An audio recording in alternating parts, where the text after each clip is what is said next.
Hello students, today we are going to study another infectious disease, typhoid. Typhoid is also known as enteric fever or typhoid fever. Now what is this enteric fever? Enteric fever is also known as typhoid fever, which is an acute illness associated with the fever, and it is caused by the bacteria Salmonella typhi. It can also be caused by other species of Salmonella bacteria, that is Salmonella paratyphi, but it is a related bacterium and it is usually causing less severe illness as compared to the Salmonella typhi bacteria.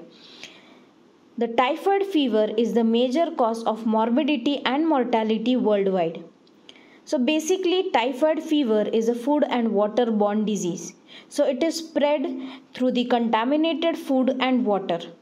The bacteria are getting deposited in the water or food by the human carrier and then spread to the other people through fecal-oral route. Now talking about the causative organism Salmonella typhi. So, the typhoid is caused by bacteria Salmonella typhi, which is of family Enterobacteriaceae. It is a gram-negative bacilli or bacteria. It is best growing at 37 degrees centigrade, that is the normal human body temperature. The transmission takes place through the fecal-oral route, and the persons who are coming in contact with the patients or the carriers. It is usually spread through the contaminated food and water through flies as well as cockroaches. So this is the world map wherein we can see that how this typhoid is spread. So the dark red color shows the country with high risk of the typhoid, orange color shows medium risk of typhoid, and yellow color shows low risk of typhoid. So our country India is also coming under the high risk. So the people are suffering, most of the people are suffering from the typhoid. So current estimates from WHO suggest that worldwide the incidence of typhoid fever is approximately 16 million cases annually with greater than 6 lakh deaths. So from the Calton's State Public Health Department registry, records of confirmed typhoid fever patients admitted to the various hospitals within the state from year 2004 to 2009 were retrieved. So out of this, male were affected mostly as compared to the females, 98.1%, females 50.9%, and in some district like 71.8%. So this is the observation wherein we can see that males are more prone to the typhoid, especially in the age groups of 5 to 14, and females, they comprise of 50% of cases and occurring in the age group of 20 to 35 and 45 to 60. The overall male to female ratio was found to be 1:1. So this is one of the case studies. Now moving on to the clinical features. So as we all know that it is spreading through the fecal-oral route, and hence typhoid fever is a highly contagious disease. An infected person can pass the bacteria out of his body through the stools, that is the feces, but less commonly in the urine. The contaminated food and water can supply and in turn the food supply. So water as well as food contaminated with the bacteria Salmonella typhi can spread from the fecal-oral route to the normal person. The bacteria can survive for weeks in the water or dried sewage. Risk factors. So which people or who are at more risk towards the typhoid fever? So the people who are traveling from one area to another, the typhoid fever is endemic. So if a healthy person travels from an area where there are no cases of typhoid fever into the area where there is typhoid as an endemic disease, he has got likely chances to get the typhoid fever. A person who is working as a clinical microbiologist, who is handling the Salmonella typhi bacteria, he may come into the contact with the bacteria while he is performing the microbiological assays. The person having close contact with the infected person and has been recently infected with the typhoid fever can get or having the chances of getting the typhoid fever. Then if a person drinks water contaminated by the sewage that consists of Salmonella typhi, then he also has a chance of getting the typhoid fever. So these are the risk factors, that is the people who are at risk for the typhoid fever. Now, how long is the person with typhoid fever contagious? So, a person with typhoid fever is contagious anywhere from days to years. So, he can spread the typhoid in the form of a chronic carrier also. The individual may be contagious. A few individuals may be contagious indefinitely, that is, they may or may not cause the infection. About 3 to 5% of people become carriers of the bacteria after the acute illness of typhoid fever. Others may suffer a very mild illness that goes unrecognized. So these people may become long-term carriers of the bacteria, and even they do not have any symptoms, but the source of new outbreaks of typhoid fever for many years. So from this it can be concluded that a person who has already suffered from typhoid fever can act as a carrier for the Salmonella typhi and can spread the disease at any time. Prognosis of typhoid fever: with an appropriate antibiotic therapy, most people or most patients recover from the disease. 30% of people do not receive therapy will die. Annually in United States there are about 300 to 400 cases and only 1 or 2 deaths in each year. Most of those who get sick and have failed to receive vaccination prior to travel can have the typhoid fever. Then typhoid fever kills the thousands of people annually each year.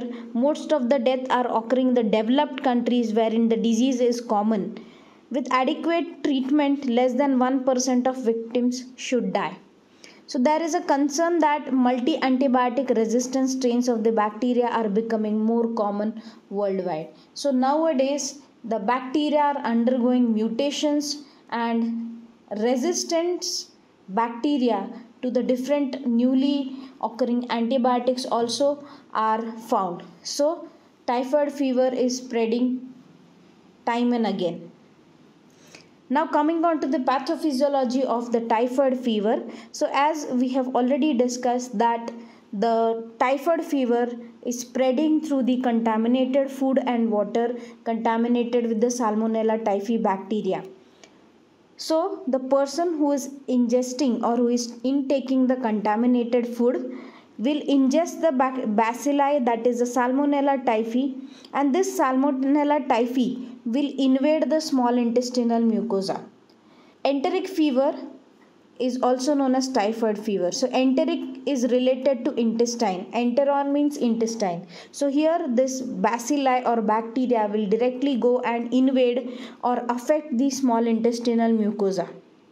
Then the macrophages which are present in the small intestinal mucosa will be taking up this bacteria and transport it to the regional lymph node. So the Salmonella typhi will be multiplying in the intestinal lymph node after that. Then the enterocytes, that is the cells of the intestine, and the Peyer's patches, that is the cells of the Peyer patches called as M cells, during 1 to 3 weeks of incubation period. So these enterocytes and M cells, they come together and that leads to the inflammation and incubation period wherein the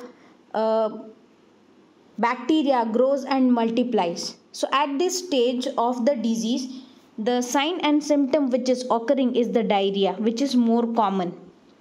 After incubation period, that is when the microorganism or Salmonella typhi is developed in the several numbers, then bacilli enter the bloodstream, which is called as bacteremic phase.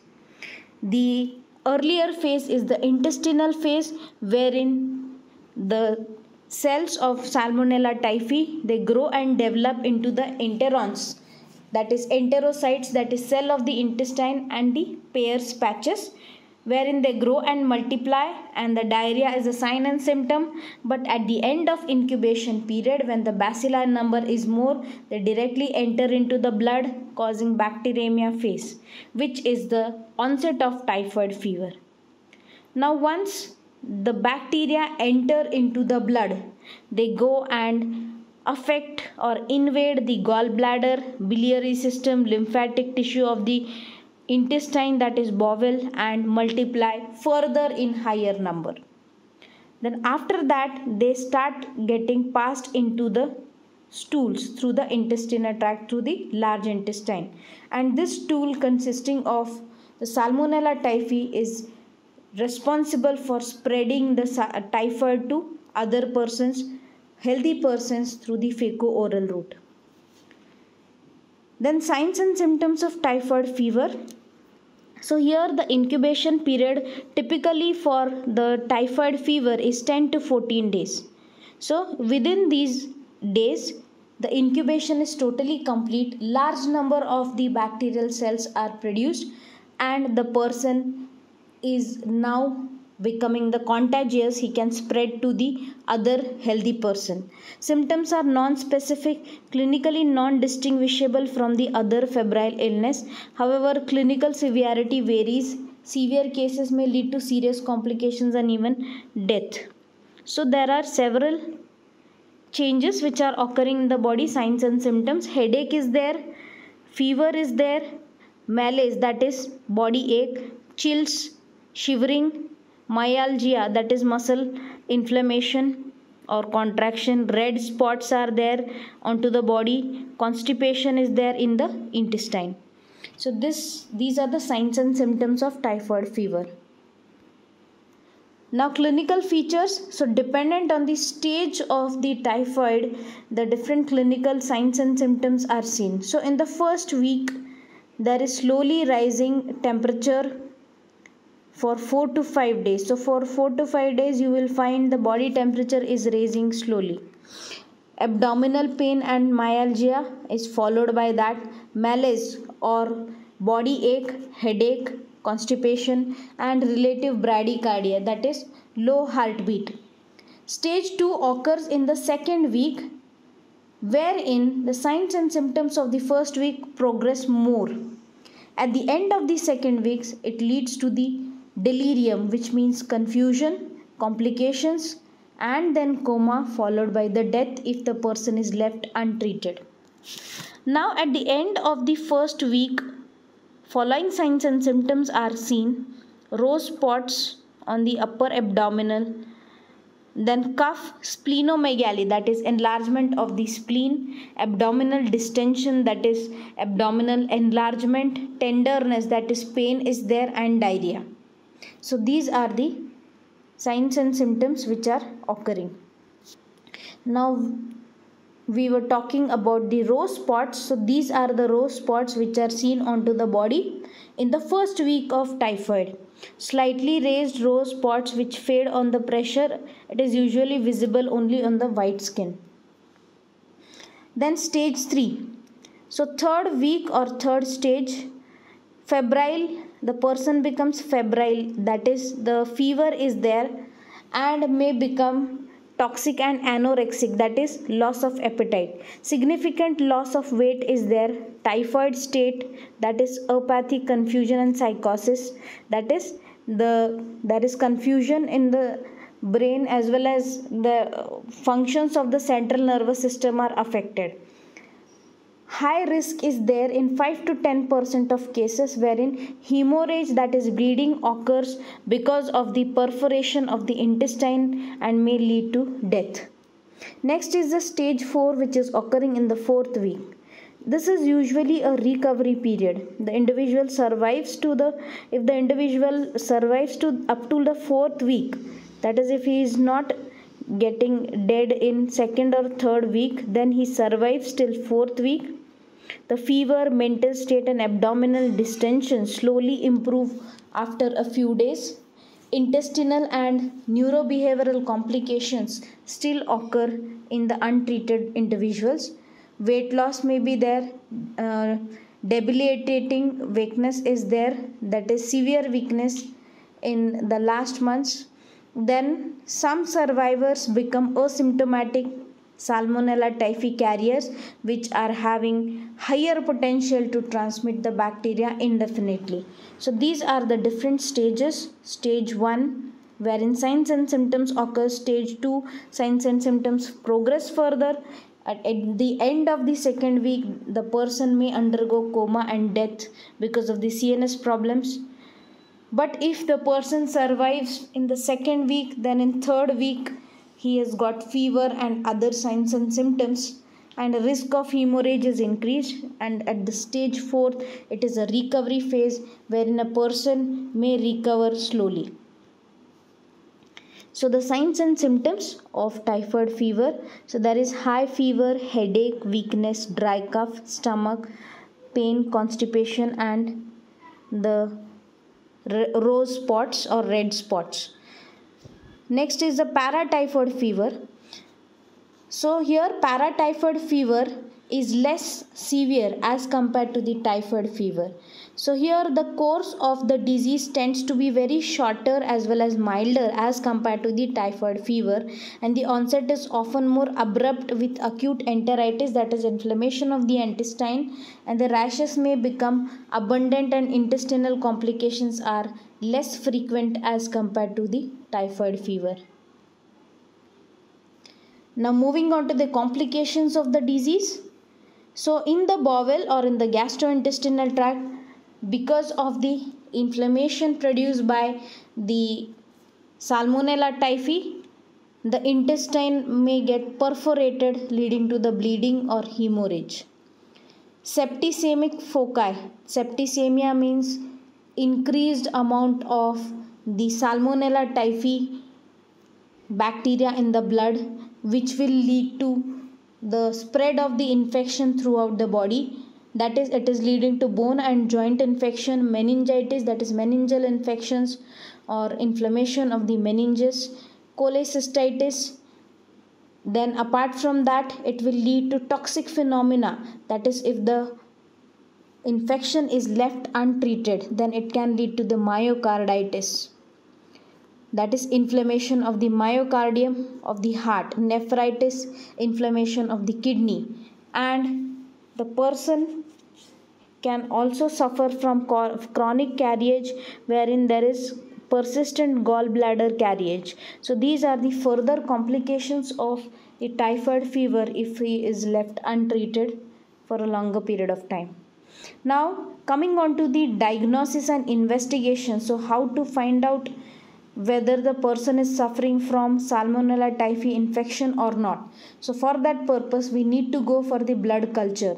The person's blood is taken and it is cultured in the proper media. A specific serological test is done. The Salmonella antibodies are used to identify Salmonella with the help of Vidal test and ELISA. So Vidal test is the more specific test for typhoid fever, which is usually used to test the Salmonella typhi presence. Then urine culture also can be done in the second and third week. Bone marrow culture is also sensitive, but it is less sensitive until after 5 days after commencement of the antibiotic. Punch biopsy samples of the rose spot culture, these are 63% sensitive. That is, if we take a small amount of sample at the rose spots, then it shows the presence of Salmonella typhi. Clot culture can also be done, that is blood clot culture. So culture may be obtained from the cerebrospinal fluid, peritoneal fluid, mesenteric fluid, then intestinal fluid, gallbladder, pharynx, tonsils, abscesses, bone, etc. So from all these sites we can collect the samples for testing the Salmonella typhi. So Vidal test, which is the most specific test related to the typhoid. So it is tube agglutination test. It detects the O and H antibodies which are produced against the typhoid. that is the Salmonella typhi. It helps in the diagnosis of typhoid and paratyphoid. So testing the H-agglutinins, that is the antigens, in drier tubes and a narrow tube follicles in the floccules in the bottom. Testing of O-agglutinins in Felix tubes, then incubated at 37 degrees centigrade overnight. So higher concentrations of the antibodies which are produced against the antigens indicates that the person is suffering from the typhoid. Other non-specific laboratory tests. So the person who is suffering from the Salmonella typhi infection, that is typhoid, may have moderate anemia. Hemoglobin tests can give us the idea. Then increased erythrocyte sedimentation rate, which is again an indicator of the typhoid infection. Thrombocytopenia, that is reduced thrombocyte count, platelet count. Lymphopenia, reduced lymphocyte count. So all these are the indicators of or secondary indicators of typhoid infection. So slightly there is increased prothrombin type and decreased fibrinogen levels, which is an indicator of decreased clotting of the blood. Then liver transaminases and bilirubin concentration is increased 2 times than the normal or twice than the normal.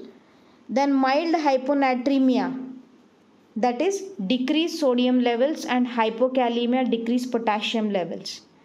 Then serum ALT and LDH, that is alanine transaminase and lactate dehydrogenase, which are the indicators or what we can say biomarkers of typhoid. So it is greater than 9:1 in viral hepatitis and lesser than 9:1 in typhoid hepatitis.